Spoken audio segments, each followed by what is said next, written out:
আকাশ আর জমিনের মালিক আমার আল্লাহ রাব্বুল আলামিন বলছেন, হাবিব কোন চিন্তা নাই, আপনি আমার চোখের সামনে। ওরা চায় আপনাকে দুনিয়া থেকে মিটাই দিতে, আর আমি চাই ওরা ফানা লাকা যিকরা, আপনার প্রশংসা তো হবে গোটা বিশ্ব জুড়ে, সর্বত্র ছড়িয়ে যাবে আপনার নাম। সুবহানাল্লাহ।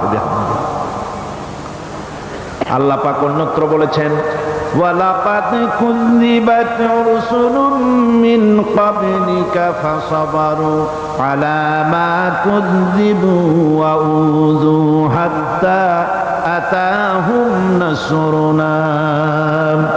হে মুহাম্মদ সাল্লাল্লাহু আলাইহি ওয়াসাল্লাম, আপনার পূর্বে অসংখ্য নবী রাসূল এই পৃথিবীতে আসছে এবং জুলুম আর নির্যাতনের শিকার তারা হয়েছেন। অবশেষে তাদের প্রতি আল্লাহর সাহায্য এসেছে। সুতরাং আপনাকেও ধৈর্য ধারণ করতে হবে, ধৈর্য ছাড়া কোনো পথ নাই, ধৈর্য আপনাকে ধারণ করতেই হবে। আর এই ধৈর্য ধারণ করলে পরে আল্লাহর চূড়ান্ত ফয়সালা আসবে, তখন আল্লাহ পাক মেহেরবানি করবে। আমার ভাইয়েরা, এই ধৈর্য পৃথিবীর সমস্ত পয়গম্বররা ধৈর্য অবলম্বন করেছেন